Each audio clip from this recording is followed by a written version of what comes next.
আমার 15 দিন হলো দোকান করা, উন্নতি চোদ্দ থাক, অবনতির দিকে আমার। এটা কেন হয় আমি এটা জানতে চাই। এই প্রশ্ন কে উত্তর দেবে এখন?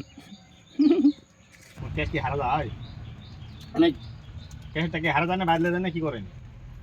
আমি কালকে টেস্টে যাইনি এই কারণে একবার গেছি আর আসিনি, কারণ এই চকির সমস্যা, ভেজাভেজি অনেক, কষ্ট। এখানে কোনো কিছু না করে দিলে আমি দোকান করতে পারবো না।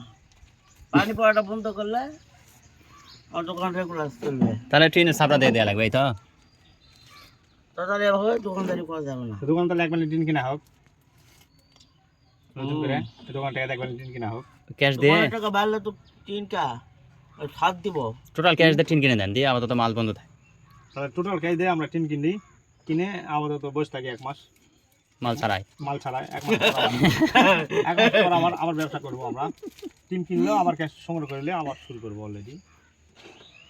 আর দোকানের নিয়ম মতো চলতে হবে, নিয়মটা নাহলে কি? দোকানদারি করা যাবে না। দোকানের নিয়মটা কি কোন? তো দোকানের নিয়ম কোন? সকাল সন্ধ্যায় তো বুনি হয়, টাকা পেমেন্ট হয়। সকালে আমার বুনি নাই, সকালে যাই খাক 5 টাকা দিতে হবে নাকি? বিসমিল্লাহি করবো, এই টাকা কেউ দেয় না, খাওয়া দাওয়ায় চলে যায় ব্যাগই সব। বাকি।